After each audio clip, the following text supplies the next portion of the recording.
Because sometimes it is very difficult for us to understand the phenomena of Quran itself, right? This puts us in our place. In Surah Baqarah, Allah subhanahu wa ta'ala says that Alif Lam Mim, ذَلِكَ الْكِتَابُ لَا رَيْبَ فِيهِ, right? That book, there's absolutely no doubt in it. And that's the premise from where you have to come. Whether you understand or you don't understand. Whether you understand, it's not that you cannot ask questions, you can ask questions. But the mindset that you need to have is that this is from Allah subhanahu wa ta'ala. This is a miracle that you're engaging with. So imagine all those hafizat, like for example, Raha we have over here, the ones that are still in the program. You have Samiha, you have Aisha Ansari, all these girls, right? They in reality are the carriers of this miracle. Quran was not revealed in a book form. As, yes, my dear Fatima and Maryam. You want to share? Okay. So keep this in mind, that this miracle has been passed on from generation to generation for 1400 plus years. And it has remained unchanged. ذَلِكَ الْكِتَابُ لَا رَيْبَ فِيهِ هُدًى لِلْمُتَّقِينَ. It's guidance for the ones who have piety, who have the consciousness of Allah subhanahu wa ta'ala, right? And who are those people? One of the characteristics of those people is the ones who believe in the unseen. There's so many, like angels are descending this night. We're going to talk about Laylatul Qadr, right? I'm going to go over the translation. The translation says, and all of you know about the translation, angels are descending, the earth becomes so packed that you don't have place to put your foot. That's how crowded and constricted it becomes because of the coming down of the angels. Angels are coming down and they're reaching out and they're looking at each and every believer. The believer becomes a celebrity that night. They are looking at you with awe, in awe. Why? Oh my God, these people are worshipping Allah subhanahu wa ta'ala on their own free will.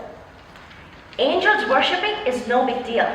Humans worshipping is a very big deal. Why? Why? We have the choice. Very good. Humans have the choice. Angels have no choice. They're programmed to be believers, right? They're programmed to submit to the will of Allah subhanahu wa ta'ala. Humans don't. And that's why when humans, out of their own free will and choice, worship Allah subhanahu wa ta'ala, their status becomes elevated over the angels. Everybody understand this? I need you guys to be taking notes as well, as you're listening to me. Okay? So with that in mind, this night, when Quran was revealed, it came to be called as Laylatul Qadr. And the phenomena, for example, the phenomena that you witnessed during this night, that scholars will be talking about, some of it in your mind will come like, how is all this happening? Same like how, just take yourself back to this exercise where you could not carry a simple sentence from start to finish. Because with every person, the sentence kept changing. Look at how it became. I don't even remember what it became at the end. Right? With every person, the sentence kept changing. And that is the example of human effort. Now, come to this surah. I'm going to give you another example of the power of language. And mark my words, this is not hadith. What did I say? This is not hadith. So don't go home and say, oh, Sister Fawzia gave a hadith today. It is not hadith. It is simply something that is related back to Ibn Abbas radiallahu anhu, right? It's not to the Prophet sallallahu alaihi wasallam. And what is it? Okay, here, count with me. You have this phrase, right? Laylatul Qadr. Okay? Count with me, the alphabets. 1, 2, 3, 4, 5, 6, 7, 8, 9. How many times has this occurred in the Quran? How many times here in the surah? 47. How many times? 47. 3 times Laylatul Qadr. Hello? 1, 2, 3. People are too excited. 27, and that's one way. Scholars say, not Rasul sallallahu alaihi wasallam. From Rasul sallallahu alaihi wasallam, we don't have any definitive night. But this is one way that scholars say that most likely it is the 27th night. Yeah. You know, I know some of you don't understand why we're learning the Arabic that we're learning, the way we're doing it. But this is the goal. You begin to interact with this miracle. With this miracle, with just English language, which is what? A human effort. You're not going to understand the miracle. Impossible. And that's the reason why we emphasize so much on Quranic Arabic. That's what changed the game for me. And the minute it did it for me, that became the purpose and passion of my entire life. Everybody should learn Arabic in order to understand and in order to comprehend this beautiful message that has been sent down from Allah subhanahu wa ta'ala to His creation. There is no other way to it. You cannot understand Quran through translation. Translation is whose words? Human effort. It's human, right? It's human effort. And Quran is Allah's word. How do you compare the two? How can you compare the impact of the two? That's why, think about it, right? We should be people of tadabbur, meaning people of reflection. Think about it. All of these people who come into Islam, reverts, right? How many times are they sitting in a halaqah in a masjid? How many times in their life? Rarely. But then most of them you would say, oh my God, I just heard that ayah and something. Like we were talking to one of the Hispanic sisters the other day. She came to Epic and she's not accepted yet, but she's like, I just heard it. And it felt so good to my soul. And that's when I started looking at it, searching for it. I saw my friends praying and I just connected with it. That is the miracle of Quran. So therefore, when you try to, a miracle, right? Can you explain a miracle with logic? Can you explain a miracle with reason? So then there will be some whys that you will understand, and some whys will simply be from the unseen. You will not get them, because we're not designed to comprehend at that level, and that is our test. Everybody understands this? Okay, so now let's get to the surah itself. I'm just going to quickly read the surah and then go into the translation. Inna anzalnahu fi Laylatul Qadr. Indeed, we sent it down in the night of power. Okay? Now, anzalna, alright, there is the word anzalna and there is the word nazzalna. People heard this? There's nazzalna and then there's anzalna. Are you guys familiar with this? Right? Both of them mean we sent down in English. There cannot be any other meaning. We sent down. But in Arabic, you have it in two ways. There are times when this one is used for the Quran, like in this surah, and then it is used again for the Quran as well. Why use two different words when they essentially mean the same thing? Because Allah was in a mood to use, it was like a pick and choose. Nothing in Quran is random. No word, and that's why they say, for every word you receive a reward. How much? 10, right? For every word, for reciting every word, you receive a reward. So there's anzalna and there is nazzalna. Girls who are doing mazid fihi, you know the forms. This is group 4, and then this is group 2. When we are talking about, so we have the 7th heaven, okay? And then we have the 1st heaven. Alright, this is the one that is visible to us from earth. Okay, this is the lowest heaven. The night the Quran was sent down to the 7th heaven from the mother of the book. So there's that prescribed tablet, Kitab, you will see it in the Quran, right? All the books, all the heavenly books, they were in this prescribed tablet, which is called Mother of all books. Okay? Mother of all books. One chapter was Bible, one chapter was Injil, one chapter was Torah, and the final chapter, we don't even know what the other books are, right? The one that is listed in the Quran, that's what we're talking about. The final chapter was Quran, right? So on the night of Qadr, right? On the night of Qadr, Quran from that mother of all books, in its entirety, okay? in its entirety, the 30 ajza that we have, in its entirety was sent down to the 7th heaven. Okay? From here, then, this is Rasul sallallahu alayhi wa sallam on earth. From 7th heaven, over a span of 23 years, revelation was completed. Bit by bit, as circumstances came about, revelation was sent down. Yeah? This one, whenever this is mentioned, we use anzalna. Everything sent in one go. Okay? When we are describing this portion of revelation, we use nazzalna. Something that came gradually. Something that came in bits and in parts. And this one you will see is used for Quran. It's not used for Bible. It's not used for Torah. It's not used for, because they came down in their entirety. So when you have the other divine books that we talk about, it's always anzalna. But for Quran, you will have nazzalna, right? So that is the difference that I wanted to highlight for you. Now go, inna anzalnahu fi Laylatul Qadr, wa ma adraka ma Laylatul Qadr. What will tell you what Laylatul Qadr is? There's so much that we can go into, but I'm not going to go into it right now. So here, Allah subhanahu wa ta'ala then mentions what Laylatul Qadr is, right?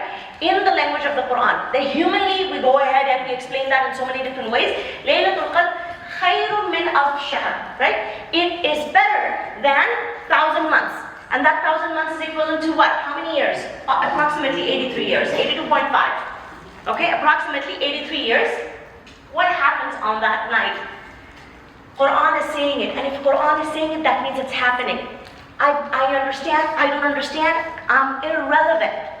Do you understand that? I'm irrelevant. If I understand, good. If I don't understand, aslamtu, amanna, I believe, we have submitted.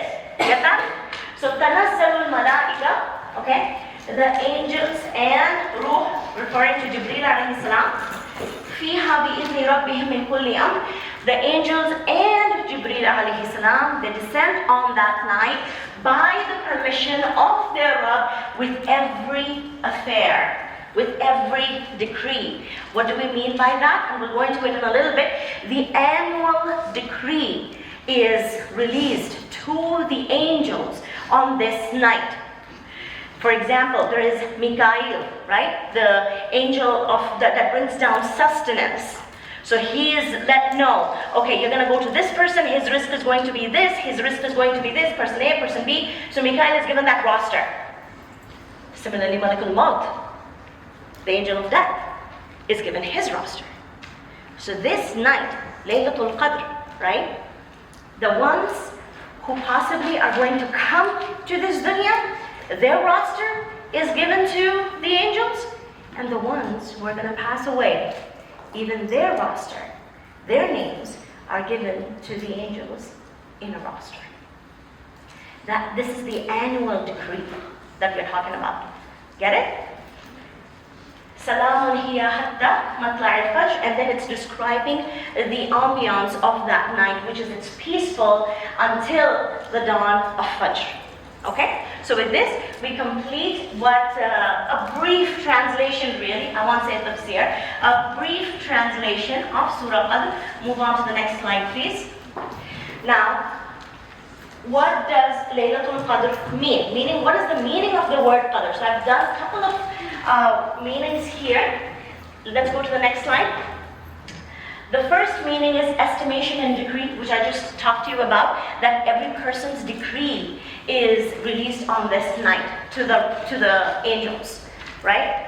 The angels are made aware. Allah knows everything, okay? Allah knows everything, but the angels are made aware of what is going to happen to me for the entire year, of what is going to happen to Sister Hadil for the entire year, of what is going to happen to Sister Aisha for the entire year, of what is going to happen to Sister Rabina, what is going to happen to your parents, what is going to happen to Mama, what is going to happen to Baba, what is going to happen to you, right?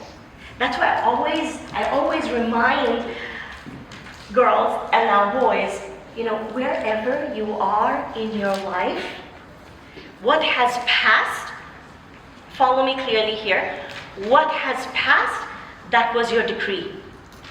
What is going to come, where you are at right now, you have some control over it to change it. But what has passed, has passed.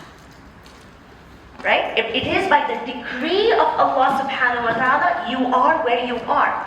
It is by the Qadr of Allah subhanahu wa ta'ala that I am in your life, that you are in my life, that Sister Alishba is in your life, that Sister Saniha is in your life. She entered your life last August, right? And that was decreed when? It was decreed last year, Laylatul Qadr. Last year, Laylatul Qadr, it was decreed that Sister Hamna was going to be teaching you math, that Sister Wajiha was going to be coming and teaching you social studies. All that was decreed last Laylatul Qadr. So as we go through this Laylatul Qadr, you want to be in the most sincere state as possible and make dua to Allah subhanahu wa ta'ala to grant you the best. And whatever the test may be, that He give all of us the strength and the capacity to go through it. Because test is going to be there. No one's going to be able to escape test. Don't think, oh my God, I made so much dua, why did I have this difficulty? Why did I fail this test? Why did I fail a grade? Why did I not get promoted to the next grade level? Why did Richland do this to me? You will still be tested. Keep that in mind. Okay, so now move on. Next one. You have Qadr also means honor and nobility, where the most honored, this is the most honored and noble night because Quran was revealed during this night. Move on. Next one, appreciation value. You know how we saw that angels come down and Allah subhanahu wa ta'ala is appreciating us by making this one night equivalent to a lifetime. So a person who lives, say, for 80 years, and every year he found Laylatul Qadr, that every year that one night is giving him 80 more, right? 80 plus more. Do your math and figure out how it's almost equivalent. How long is his lifespan looking like? So it's a gift from Allah to humanity. Move on. Constriction, congestion. What I told you about, that so many angels come down that there's barely any space. So Qadr also means that. Move on. Next one. Power and night, meaning it is referring to the power and ability of Allah subhanahu wa ta'ala. Allah will decree what He thinks best, what He sees best. No one is questioned. فَعَالٌ لِمَا يُرِيدُ. He does what He wills, and no one questions Him. So these are the meanings. Next one. These are the meanings of Qadr. Now, why is Laylatul Qadr significant in Islamic history? This is important. Prior to the coming of the Quran, what was the state of the world? So I'm not going to go into the details because we don't have time right now, but that in itself is a lecture. So next slide, it actually gives you what Quran brought. In that 23 years of revelation, it was not just something that happened which we can call as generational. It was a revolution, and in social studies class we have learned about so many revolutions, right? Sometimes the person who starts the revolution, he's dead before he even sees the fruits of his work. But with Rasul sallallahu alaihi wasallam, look at the transformation that happened in that society, which was majority unread, but the kind of revolution that took place, whether it was in terms of religion, whether it was in terms of moral and ethical values, whether it was in terms of intellectual growth, whether it was in terms of social justice, whether it was in terms of legal and political reform, and the everlasting impact, meaning the impact of Quran till the end of humanity. You continue to see that. That is what happened in 23 years. Move on. The angels and Jibreel alayhi salam descend to earth. I want to show this to you again, like how I want to point out again. The point is that nothing in Quran is random. Look at this one. فَنَزَّلُ الْمَلَائِكَةُ وَالرُّوحُ, right? The angels and Ruh, Jibreel alayhi salam, they come down. And over here you have يَوْمَ يَقُومُ Ruh وَالْمَلَائِكَةُ. Jibreel alayhi salam and the angels come down. This is Surah Naba. This is Surah Qadr, right? Now, you see the order? Everybody pays attention here? You see the order, right? Over here, when you look at the order, you see the angels are mentioned first, and then you see Jibreel alayhi salam. Over here, when you look at it, you see Jibreel alayhi salam is mentioned first, and then the angels are mentioned, right? This is a scene from the Day of Judgment, where there's no movement. Look at the translation of this ayah. يَوْمَ يَقُومُ الرُّوحُ وَالْمَلَائِكَةُ صَفًّا لَا يَتَكَلَّمُونَ. No one will talk. This is on the Day of Judgment. All the angels are going to line up. There is no movement. The leader is going to be standing in the front. right? The leader is going to be standing in the front, all the angels are going to be behind him. Everybody is just standing in awe of Allah subhanahu wa ta'ala. Therefore you see that order. When there is no movement, there's not much movement, or there's no movement at all. Anytime there's a movement, the number of angels that are coming down, of course it's plenty, right? And these are the angels that always come down. Does Jibreel alayhi salam come down every day, every night? No. Other angels do. And therefore, you have this order in Surah Qadr. Okay? Alright, move on. Hadith evidence which says that the Qadr, like we said, Allah decrees on that night. Now the question, and the very valid question is, can I change my decree? Yes. Very simply said, nothing changes Qadr except dua.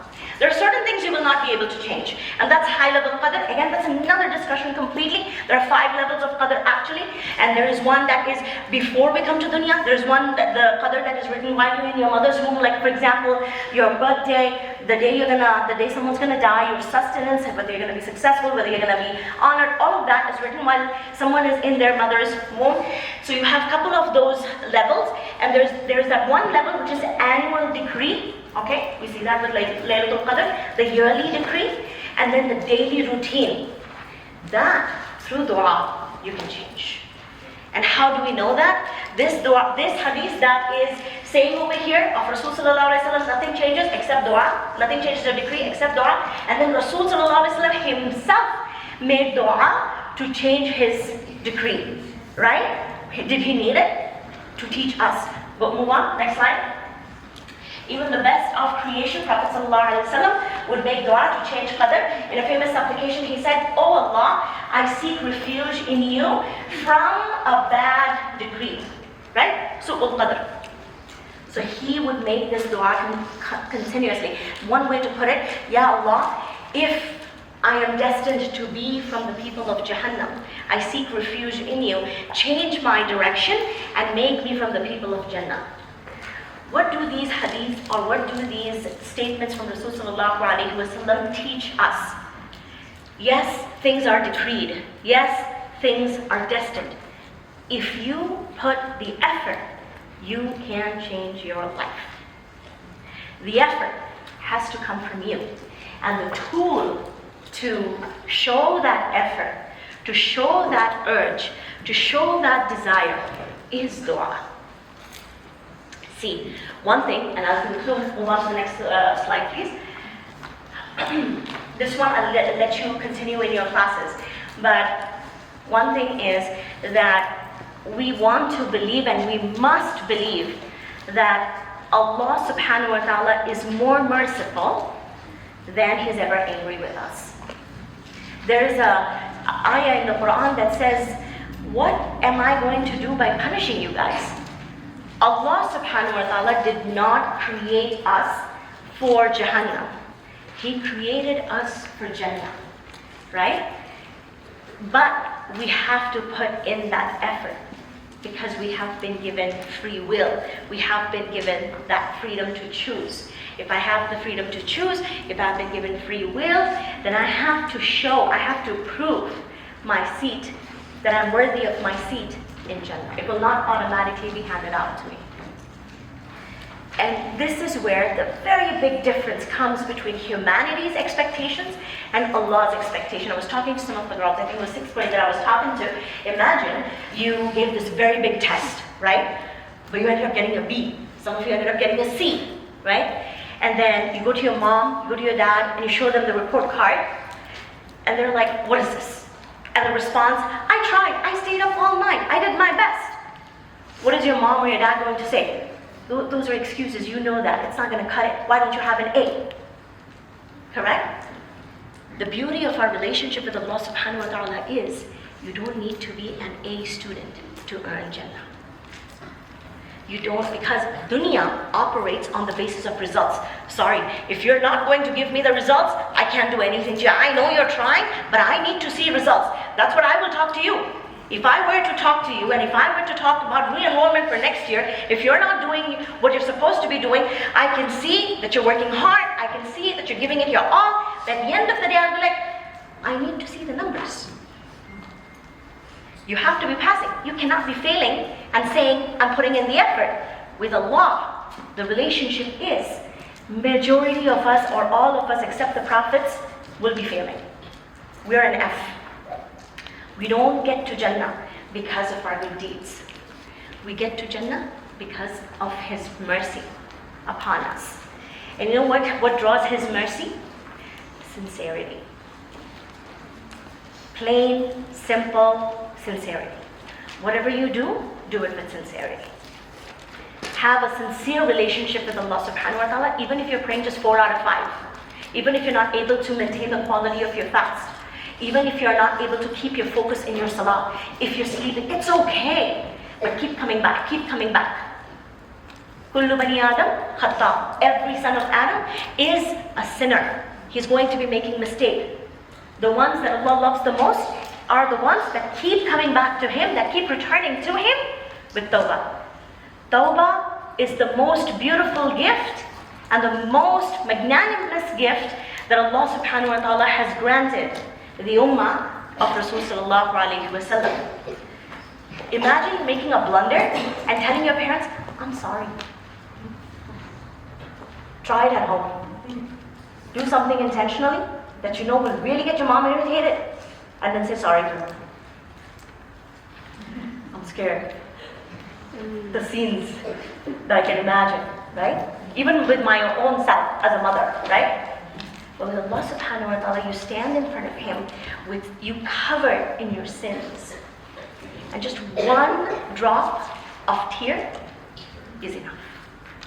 It has to be sincere. It cannot be like, oh, you know what? I'm going to stand this night of Qadr. I'm just going to cry all night. And then I'll get forgiven. I come out and I go back to square one. Don't play games with Allah. Be sincere. That's all you need to remember, right? So, the greatest gift is our ability to communicate with Allah directly. That is the greatest gift that happened on the night of Qadr. That changed, you know how I said spiritual awakening? Previous generations or previous communities, they did not have that direct access. Their people, there used to be those imams in the middle who they had to go to in order to get their plea across.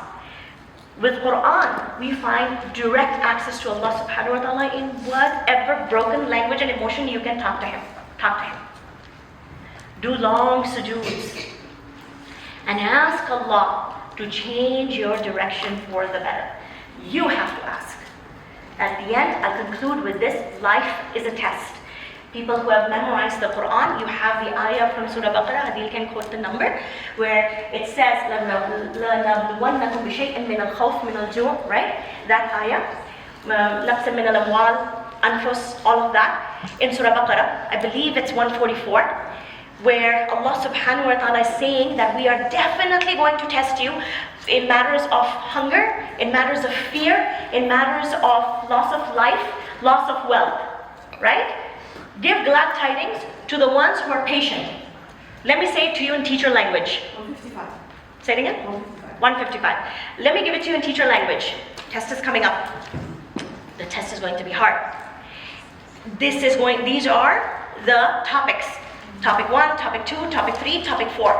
Your study guide has been handed to you, and the teacher says, as long as you're consistent, as long as you have been consistent with your work and have good study habit, you're good. You don't have to worry about it. Where in the Quran does Allah subhanahu wa ta'ala say life is going to be a walk in the park? Nowhere. This is your study guide, and the study guide is talking about, hey, this life is a test, and on this test, you're going to have loss of life, loss of wealth, loss of hunger, and fear. Everything negative. And it's open book. And then, yes, it's an open book test. And then we ask the question, why there is suffering? It's like you do the test, you look at the questions, and then you go to the teacher and ask her, why did you make it so hard? Why was this topic there? I told you it was there on the study guide. When did I not tell you that this topic was not there on the study guide? Suffering, hunger, fear, suffering. It's going to be there. It's part of life. Why did Allah design life like this? Let's get to Jannah. We'll ask Him all the questions. But until then, let's not compromise our entry into Jannah by asking asking questions that are beyond us. Ask questions. See, I'm all about asking questions, right? But the right attitude. Sahabas asked. Have the right attitude. And that attitude is of what? Give me. What attitude? With what attitude should we ask these questions? Humility. Humility. Right? So keep in mind, closing comment, dua is the most beautiful tool that Allah subhanahu wa ta'ala has given us. Through dua, you get a bigger tool, which is the tool of tawbah, the doors of tawbah, regardless of who's saying what. This person is doomed, there's no hope for this person, don't listen to anybody. As long as you are walking on the face of this earth and you are breathing, every breath is an opportunity. Every breath is a gift from Allah subhanahu wa ta'ala to turn around. So may Allah subhanahu wa ta'ala give us that life, give us that tawfiq to see these 10 nights. Don't wait to change yourself once you're in there. Start the prep from now if you have not started already. Start with focus, take baby steps. Don't try to do everything all together. You'll fail. Take baby steps and keep making dua to Allah subhanahu wa ta'ala. Thank you very much.